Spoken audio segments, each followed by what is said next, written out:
안녕하세요. 오늘 저희가 함께 깊이 파고들 자료는 제럴드 제이 와인버그의 그 유명한 명저죠. 네, 맞습니다. 퀄리티 소프트웨어 매니지먼트, 줄여서 QSM입니다. 청취자께서 보내주신 자료의 일부를 함께 볼 건데요. 이게 뭐 소프트웨어 개발 관리의 고전이라고는 하지만 사실은 모든 종류의 프로젝트에 적용할 수 있는 그런 날카로운 통찰로 가득 차 있습니다. 그렇죠. 오늘은 그 방대한 시리즈 중에서도 전자책 2권의 8장 Communicating about Plans and Progress. 네, 계획과 진행 상황에 대한 소통이라는 주제에 한번 집중해 보려고 합니다. 그래서 오늘 저희의 목표는 이거예요. 왜 거대한 프로젝트가 부분은 잘 돌아가는 것 같은데 전체적으로는 통제불능의 관료주의, 뷰로크래시에 빠져버리는 걸까? 그리고 투명한 소통과 아주 독특한 시각적 도구가 어떻게 그 문제를 풀 수 있는지 그 비밀을 파헤쳐 보는 거죠. 자, 그럼 한번 상상해 봅시다. 우리가 지금 프로젝트 오메가라는 아주 중요한 신제품 출시를 맡았다고요. 팀원들은 다들 유능한데 이상하게 회의만 하면 분위기가 좀 싸하고 서로 다른 얘기를 하는 것 같아요. 바로 그런 상황에서 와인버그의 통찰이 시작됩니다. 저자는 그런 상태를 이렇게 정의해요. 각각의 요소는 통제되고 있지만 전체는 통제불능인 상태. 아, 정말 와닿는 말이네요. 네, 프로젝트 실패의 근본 원인은 거의 항상 이 소통의 붕괴에서 시작되거든요. 그래서 와인버그는 어떤 해결책을 말하기 전에 우리가 먼저 인정해야만 하는 불편한 진실 5가지를 제시합니다. 불편한 진실이요. 벌써부터 흥미로운데요. 사실 프로젝트가 잘못될 때마다 항상 소통 문제라는 말이 나오잖아요. 근데 그게 좀 뜬구름 잡는 소리처럼 들릴 때가 많았거든요. 그렇죠. 와인버그는 그걸 아주 근본적인 규칙부터 짚고 넘어갑니다. 첫째, 소통은 어떻게든 항상 일어난다. Communication always goes on. 아, 공식적으로 막아도요? 네, 커피 머신 앞에서든 슬랙 비밀 채널에서든 어떻게든 소통하죠. 그래서 바로 두 번째 규칙이 따라와요. 비밀 소통 채널은 항상 생긴다. Secret communication channels always develop. 그건 정말 그렇죠. 공식 회의에선 아무 말 없다가 꼭 끝자고 나서 자기들끼리 진짜 중요한 얘기를 나누는 경우 너무 흔하잖아요. 바로 그겁니다. 그리고 셋째, 오해, 즉 miscommunication은 필연적으로 발생한다. 완벽한 소통은 없다는 거죠. 넷째, 소통은 우리가 생각하는 것보다 항상 더 어렵다. 그리고 마지막 5번째가 정말 중요한데요. 한 곳의 소통을 개선하면 다른 곳의 소통이 더 어려워질 수 있다는 겁니다. 잠시만요. 마지막 규칙은 좀 충격적인데요. 소통은 잘하면 잘할수록 좋은 거라고만 생각했는데 이게 오히려 독이랄 수 있다고요? 아주 좋은 지적이세요. 이게 바로 관료주의의 함정이거든요. 예를 들어 우리 프로젝트 오메가에 개발팀이 있다고 해보죠. 자기들끼리 소통 효율을 높이려고 온갖 약어와 기술 용어, 좌학연을 만들어서 씁니다. 네, 그럼 팀 안에서는 정말 빠르고 정확하게 소통이 되겠죠. 척하면 척 알아들을 테니까요. 그렇죠. 하지만 바로 그 중간 마케팅팀이나 영업팀과의 소통은 어떻게 될까요? 개발팀의 그 좌우간은 그들에게는 그냥 외계어처럼 들릴 거예요. 아, 결국 개발팀이라는 섬 안의 소통은 좋아졌지만 조직 전체의 강을 건너는 소통은 더 어려워진 거죠. 섬들은 각자 잘 통제되는데 섬들을 잇는 다리가 무너져서 전체가 통제 불능이 되는 겁니다. 이제야 확 와닿네요. 각 팀이 자기만의 언어로 효율을 추구하는 게 결국 전체 프로젝트를 고립시키고 망가뜨리는군요. 그럼 이렇게 소통이 본질적으로 어렵다는 걸 인정한다면 대체 어디서부터 해결해야 할까요? 와인버그는 바로 그 지점에서 어떤 기술적인 도구를 도입하기 전에 반드시 갖춰야 할 문화적인 기반이 있다고 강조해요. 그는 이걸 영차 측정 시스템, Zeroth Order Measurement System이라고 부릅니다. 영차 시스템이요? 그러니까는 모든 것의 시작점이 되는 가장 근본적인 토대라는 의미군요. 네, 어떤 화려한 대시보드를 가져와도 이 문화적 기반이 없으면 전부 쓰레기가 된다는 뜻이죠. 3가지 필수 조건이 있어요.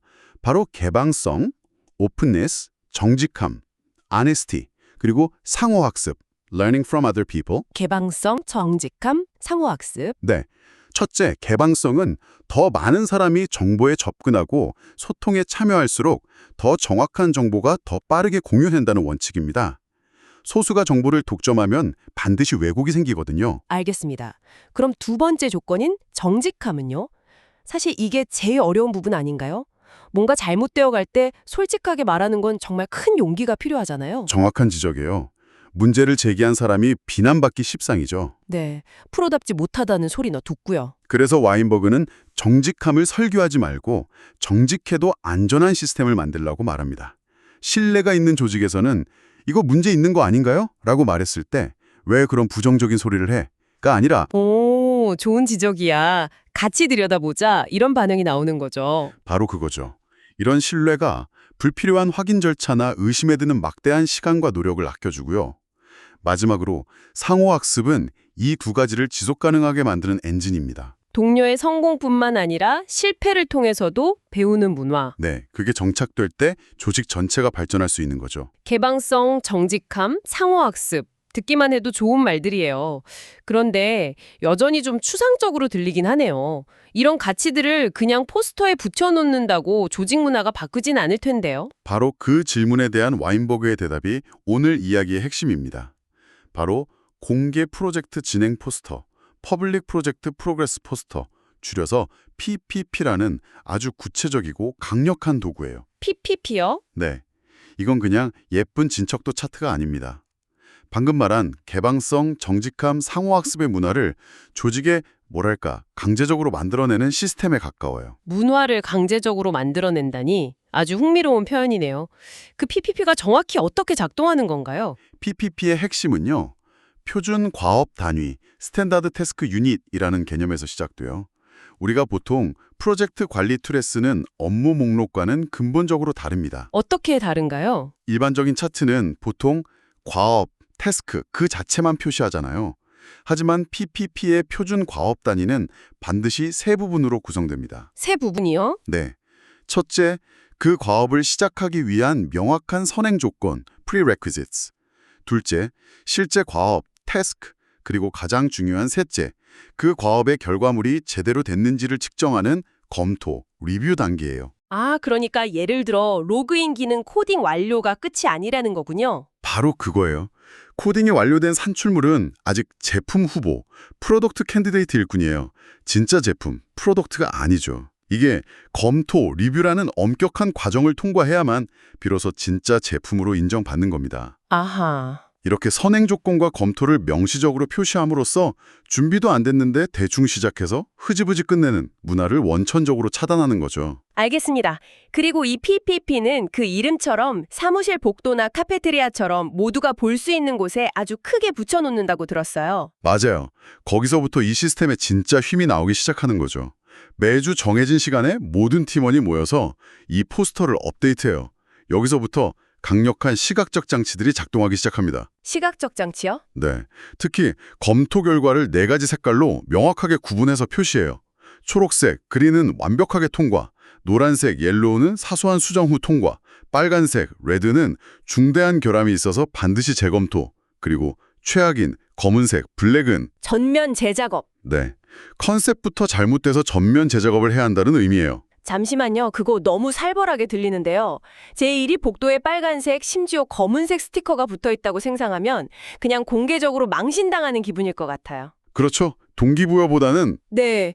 이런 방식이 정말 팀원들의 정직함을 이끌어낼 수 있을까요? 오히려 어떻게든 초록색으로 보이게 하려고 꼼수를 쓰지 않을까요? 정말 중요한 지적이세요. 그래서 PPP에는 또 다른 강력한 규칙이 있습니다. 바로 오늘 투데이 기준선이에요. 오늘 기준선이요? 네.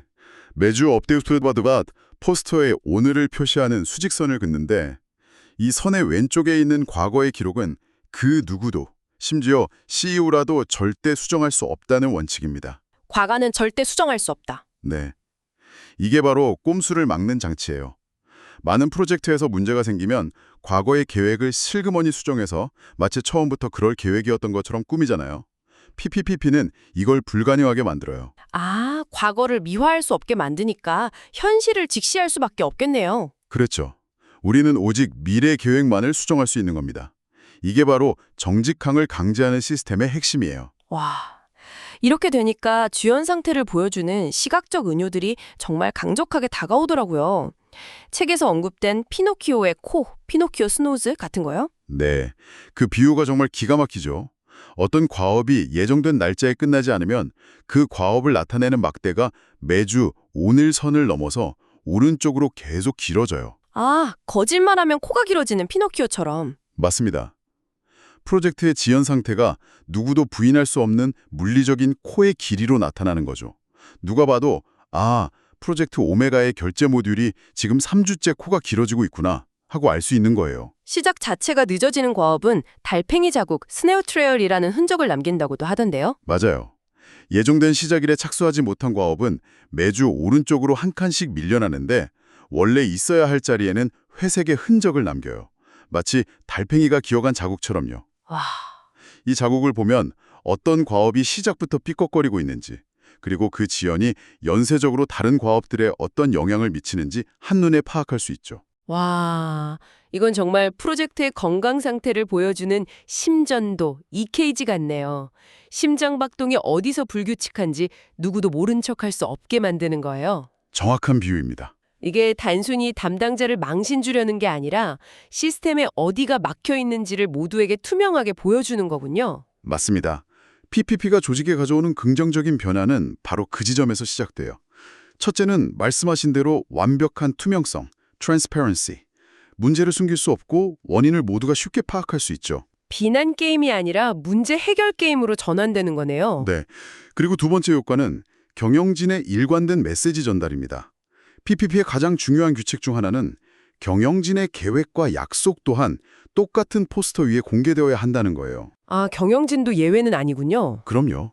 경영진 스스로 자신의 계획과 실적을 PPP 위에 공개함으로써 측정과 투명성이 우리 조직에서 얼마나 중요한 가치인지를 말로 대신 행동으로 보여주는 거죠. 우리도 공개할 테니 여러분도 솔직해서도 괜찮다는 가장 강력한 안전 신호를 보내는 겁니다. 마지막 효과는 자연스럽게 프로세스 개선으로 이어지겠군요. 네, 포스터에 남겨진 과거의 기록들, 즉 수많은 피노키오의 코나 달팽이 자국들의 패턴을 분석하면 우리 조직의 프로세스가 개선되고 있는지 혹은 악화되고 있는지 시각적으로 확인할 수 있어요. 아, 예를 들어서 프로젝트 초반에는 빨간색, 검은색이 많다가 점점 초록색이 많아진다면 바로 그거죠. 그건 우리 조직이 실수를 통해 학습하고 있다는 명백한 증거가 되죠. 이것이 바로 상호학습이 실제로 일어나는 현장입니다. 와, 이렇게 들어보니 정말 강력한 도구네요. 하지만 이론적으로 아무리 좋아도 이걸 현실 조직에 도입하려고 하면 엄청난 저항에 부딪힐 것 같은데요. 하하, 맞아요. 와인버그가 소개하는 실제 반대 의견들이 정말 현실적이어서 웃음이 나올 정도예요. 아주 흥미로운 건 완전히 모순되는 주장들이 한 회의실에서 동시에 터져 나온다는 겁니다. 예를 들면 이런 건가요?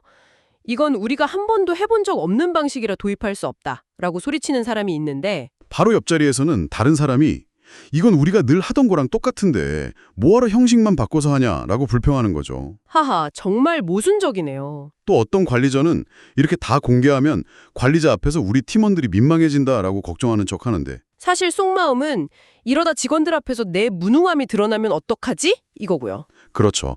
가장 대표적인 모순은 이겁니다. 에이, 이거 포스터에 있는 내용은 우리 모두 이미 다 아는 내용이잖아요. 라고 시큰둥하게 말하면서 동시에 잠깐만요. 이 포스터에 있는 건 절대 외부에 공개해서는 안 될 우리 회사의 1급 비밀 정보예요. 라고 주장하는 거죠. 아, 진짜 할 말이 없네요. 정말 놀랍지 않나요?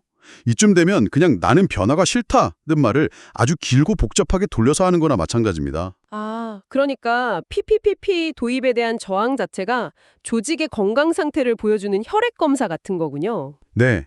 와인버그는 바로 그 저항 자체가 그 조직의 문화를 측정하는 아주 중요한 메타 측정, 메타 메저먼트 지표가 된다고 말해요. 메타 측정이요? 네. 이런 모순적인 저항이 거세게 나온다는 사실 자체가 우리 조직의 소통 문화에 심각한 문제가 있다는 것을 명확하게 보여주는 데이터라는 거죠.